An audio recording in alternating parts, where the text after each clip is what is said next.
안녕하세요. 이번 영상은 일본 대학 이공계 쪽에서 어떻게 생긴 책들을 교과서나 교재로 쓰는지 영상으로 한번 담아봤습니다. 제가 학교 다닐 때 실제로 학교 수업 교재들이라 샀던 책들이고요. 쭉 보면서 학교 수업에 대해 생각나는 것들 얘기를 해볼게요. 일단 첫 번째 책, 미적분학 책인데요.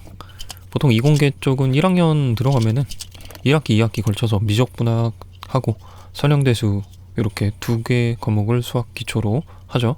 미적분이랑 선형대수는 2, 3학년 때까지 계속 필요한 과목이 됩니다. 뭐 편미분 아니면 뭐 중적분 이런 기본 내용들도 배우고 뭐 입실론 델타 논법 이런 것도 하죠. 그 다음 책은 이제 선형대수네요. 시험지가 끼어 있네요. 이거는 출판사 카탈로그. 이 출판사가 배품관이라는 한자 쓰는 출판사인데, 저 배품관이라는 출판사가 책들이 워낙 너무 정석적으로 써있는 빡센 책들이라 조금 까다로웠던 기억이 나네요. 선형대수는 보시면은 행렬이라고 모르시는 분도 있을 것 같아요. 수험 범위에서 빠진 지 오래됐으니까. 네, 행렬이 이제 어떤 성질을 가지고 있는지 연구하는 그런 분야라고 생각하시면 됩니다. 보통 이제 공학 쪽에서는 방정식, 복잡한 방정식, 연립방정식 처리할 때 많이 쓰고, 차원이 여러 개가 나올 때 또 표현할 때 많이 쓰죠. 지금 이거는 공업역학이라는 책인데요. 일반적인 역학, 약간 좀 더 심화된 책이라고 보시면 될 것 같네요. 1학년 때 이거를 배웠는데 이거 너무 좀 1학년 때 어려웠던 기억이 납니다.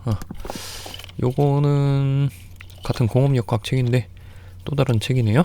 이거는 근데 학교에서 사라고 해서 사긴 했는데 학교에서 교재로 쓰질 않더라고. 그래서 조금 돈이 아까웠던 뭐 그런 교재. 이거는 회로 이론 기초 책이 되네요. 아마 과목은 선형회로였던가? 그랬던 것 같습니다. 그래서 선형회로라는 거는 저항이랑 코일이랑 콘덴서 RLC 요렇게 기본 소자 3개 등장하는 간단한 회로, 선형성이 있는 그런 회로에 대해서 배우는 건데요. 뭐 여러분들이 배우는 전자기학 회로랑 크게 뭐 차이는 없습니다. 그거의 약간 심화 버전. 그 다음에 이거는 제어공학 책이네요. 네. 제어공학이라는 거는 저도 잘 모르긴 하는데 여러 가지 신호를 처리하는데 필요한 기술, 뭐라고 해야 될까요? 이론들을 배우는 학문이라고 보시면 됩니다. 네. 제가 성적이 안 좋은 과목이 거의 없는데 저 제어공학이 조금 성적이 아쉬웠던 기억이 있고요. 그 다음에 이거는 재료역학 기초책이네요. 네. 재료역학은 재료가 어떤 힘이 얼마만큼 가해지면은 얼마나 휠지, 얼마나 돌아갈지 이런 거를 배우는 학문이라고 보시면 됩니다. 경우에 따라서는 재료가, 그러니까 물체가 부서지기도 하고 그런 것까지 연관이 있죠. 응력이라든가 이런 게 중요 개념이고요. 그 다음 보시는 책은 이거는 진동론이라는 책이네요. 그래서 역학 중에 물체 움직임에 대해서 배우는 동력학 혹은 기계역학이라는 학문이 있는데, 그 동력학의 세부 분야 중에 하나라고 보시면 됩니다. 주로 진동에 대해서 다루는 분야고요. 네, 여러분도 이제 단진동이라는 진동을 간단한 걸 배우긴 하죠. 그거에 매우 확장된 버전이라고 생각을 하시면 됩니다. 상당히 좀 어려운 과목 중에 하나고요. 제가 좋아했던 과목이기도 합니다. 네. 물체가 여러 개 등장할 수도 있고. 네. 그 다음 책은 이거는 전자기학 책이긴 한데 요게 1학년 때 샀던가 2학년 때 샀던가 잘 기억이 애매한데 네, 결론적으로 사라고 해서 사긴 했는데 이거는 책을 거의 안 봤던 것 같아요. 이 책은 학교에서 사라고 해서 사긴 했는데 필요가 결국 없었던 그런 느낌입니다. 여러분도 학교 가시면은 일단은 학교에서 사라는 책 다 사지 마시고 수업 들어가 보고 진짜 필요한지 한번 체크해보고 사세요. 필요 없는 책들도 초반에는 많이 사라고 하는 편이라서, 물론 다 읽으면 좋긴 하겠지만 실질적으로 그렇게 시간이 넉넉하지도 않고 그렇거든요. 내용이 얼마나 방대하니까. 다음 책은 반도체 물성이라는 책이네요. 반도체라는 분야에 대해서 한 권의 책이 이렇게 있는데 이 책은 한 5,000엔 했던 것 같아요. 좀 비쌌던 것 같은데 이 책 쓰신 분이 저자가 아마 동공대 교수였던 것 같은데 뭐 나름대로 뭐 학교에서 굉장히 유명한 사람이라고 뭐 그런 것 같은데 난 잘 모르겠고 아무튼 이것도 이제 시험을 보려고 열심히 정독을 했던 책 중에 하나인데 솔직히 너무 보다가 잘 모르겠어가지고 급하게 필요한 것들 좀 요약해서 시험을 어떻게 잘 봤던 기억이 납니다. 이 책은 통계책이네요. 통계학 책. 통계학 뭐 이공계라면은 어떤 전공 가든 간에 통계학 무조건 배우죠. 깊게 배우든 뭐 얕게 배우든. 그래서 여러분들은 이제 통계 확률 같은 거 이제 배우실 때 뭐 경우의 수 요 정도 선에서 그죠? 뭐 순열이니 뭐 조합이니 이런 거 할 텐데 그거에 추가적으로 뭐 통계적인 기법들까지 다 배우는 거라고 생각을 하시면 됩니다. 확률 밀도 함수 뭐 이런 것도 나오고요. 그 다음에 정규 분포 말고도 여러 가지 다른 분포들도 있어요. 그 다음 책은 메카트로닉스라는 책인데 요거는 주로 뭐라고 해야 되나?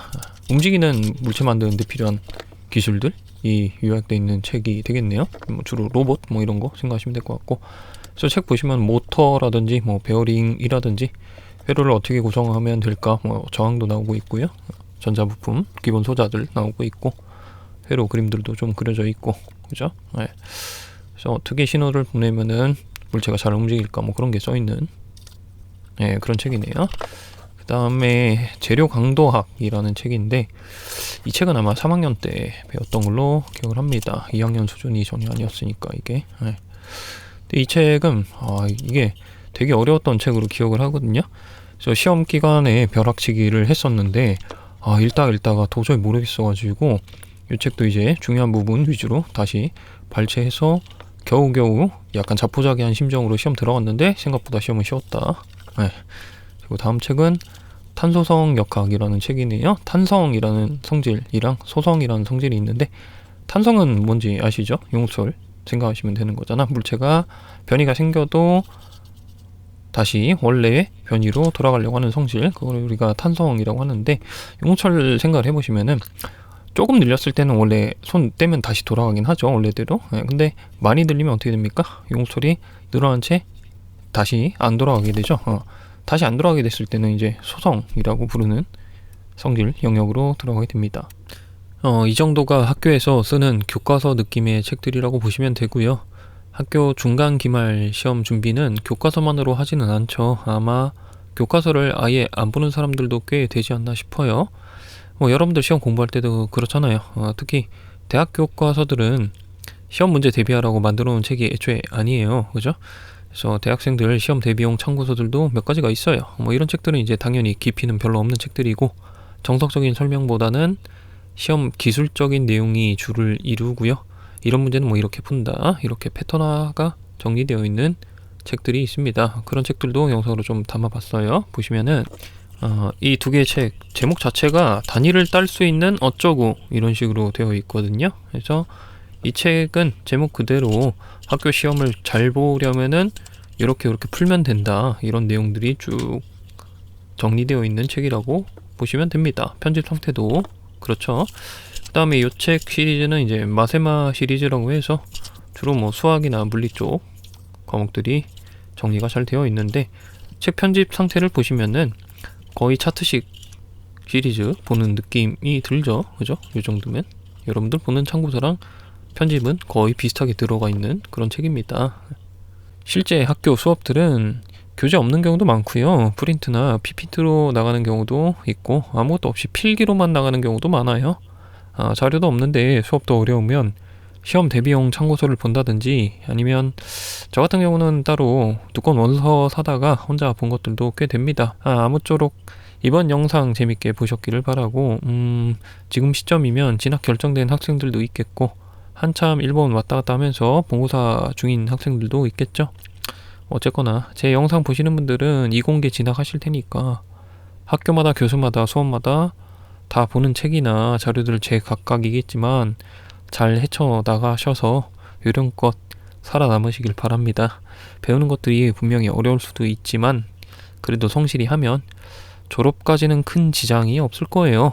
성적은 장담 못하지만 화이팅 하시고요. 오늘도 시청해 주셔서 감사합니다.